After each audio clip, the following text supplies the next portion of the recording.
Welcome to The Debate.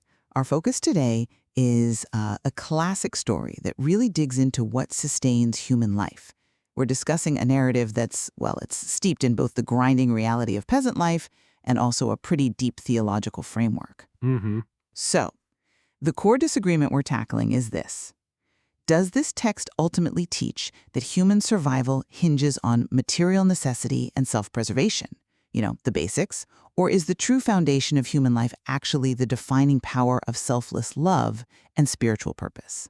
I'll be making the case that the material prerequisites, the coat, the bread, the sheer hard work, are basically the non-negotiable conditions for existing at all. And I'll be arguing that while, yes, the material struggle definitely sets the stage, the entire dramatic arc, everything that happens, is really designed to prove that divine love is the true and, frankly, the sole foundation of life.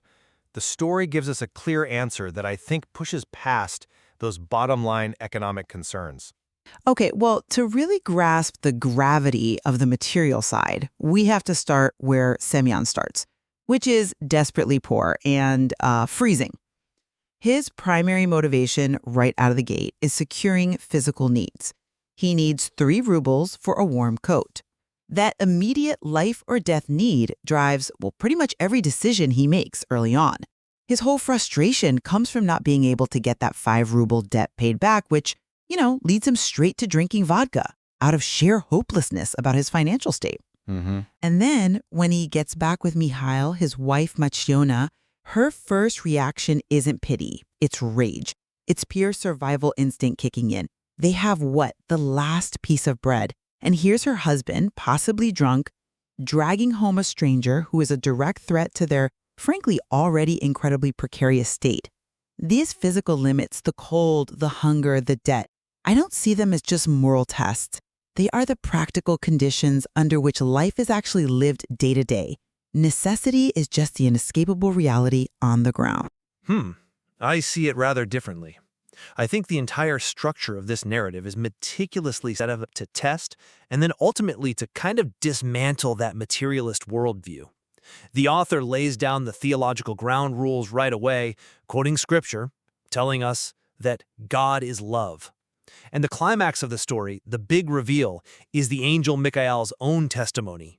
He confirms that the 3 lessons he learned all point to one single truth. Man lives not by caring for himself, but by love. These lessons systematically overturn the ideas of self-reliance and material foresight. We learn, first, that love, or maybe affection, dwells in men, revealed by Matryona's eventual pity, right? Eventual, yes. Eventual, okay. Second, that man cannot know what his body truly needs in the future. That's shown powerfully by the rich lord ordering boots for a year he won't live to see. And third, that love is what genuinely sustains life, which is demonstrated so movingly by the orphaned girls who survived because of a stranger's love. The cold and the hunger, they're just the crucible, the hard setting needed to reveal this profound spiritual truth. That's an interesting point about Mikhail, though. I'd frame his role a bit differently. Okay, yes, his integration into the household starts with Semyon's act of charity. But what sustains the family long-term isn't just divine magic, is it? It stabilizes them through, frankly, superior economic output. Mikhail is an exceptional worker. His skill as a shoemaker becomes renowned. It spreads Semyon's fame, and it improves their material status significantly. It's profitable labor, good work, that provides the long-term solution here. So the improved financial status, I see it less as just a spiritual reward and more as the practical mechanism that pays for the food, pays for the shelter. No amount of initial pity, however noble, could feed that family for a year without the work that followed.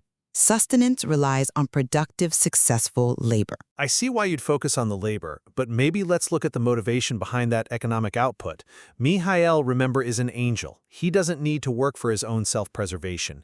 His superior skill is, I believe, merely the mechanism used by Providence, by God, to provide for Semyon after, and this is the key part, after Semyon demonstrated love by taking him in. So crucially, the economic success flows directly from that initial spiritual act. It seems to show that economic viability isn't its own justification. It's more like the natural, physical reward that manifests when people act in alignment with this divine order. The point isn't just that they succeeded economically. The point for me is that they only succeeded after prioritizing charity over their own immediate perceived necessity. And the ultimate folly of purely material planning is just hammered home with the rich lord's boots. His story it's such a powerful moment of cosmic irony, isn't it? A forceful condemnation of prioritizing future material security above all else. He meticulously demanded these durable, long-lasting boots, utterly convinced he had a whole year of life ahead of him. Yet that very night, his life ends, and all he needs are simple slippers for his burial. This feels like definitive proof from the author that man is simply not given the foresight to perfectly plan his physical needs. It's beyond us. Okay, I agree.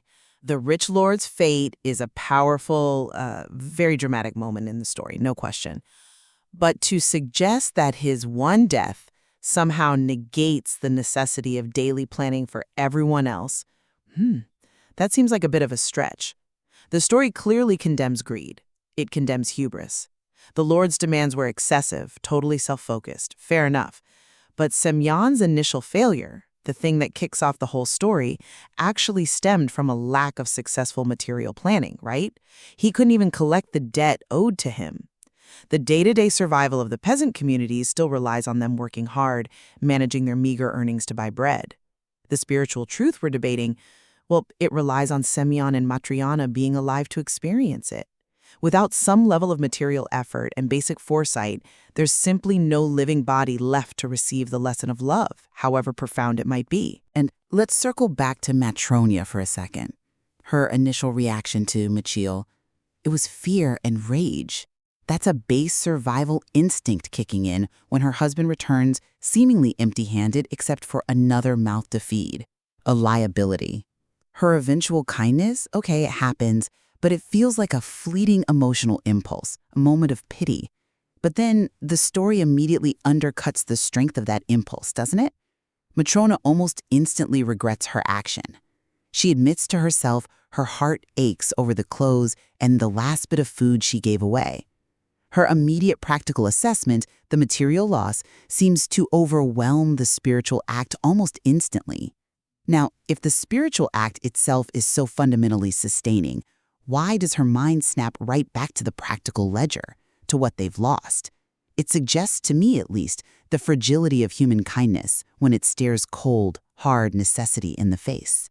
I'm sorry, I just don't buy that interpretation of Matriana's regret. Her temporary remorse isn't the failure of the spiritual act itself. It's just human fallibility. It's the natural struggle that arises from a lifetime defined by scarcity, by always worrying about the next meal. To see the real sustaining power of love, I think we have to look at the example of the orphan twins. That scene always arrests me. They were saved, not by their own family line, not by inheritance, not by any material foresight. They were saved entirely by a stranger's profound applied love. The foster mother explicitly says she breastfed them, raised them despite the immense hardship, and she even admits she might not have survived herself if she hadn't taken them in. That suggests love isn't some fragile impulse. It's the fundamental, powerful energy that allowed her to overcome seemingly impossible material constraints.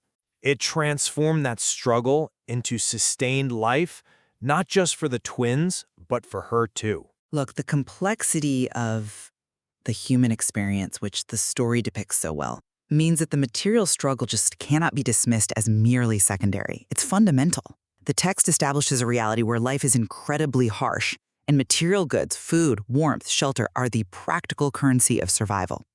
While love is undeniably the profound lesson, the moral answer given at the end.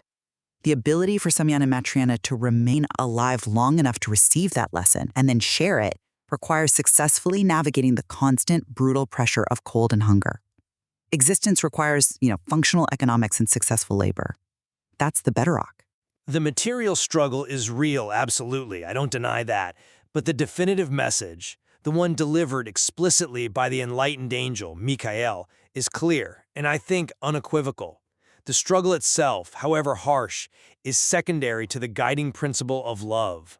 The three lessons, which are powerfully confirmed by the rich man's death on one hand and the astonishing survival of the orphans on the other, prove, in the story's logic, that what genuinely sustains human beings isn't what they possess or what they meticulously plan for their own future needs.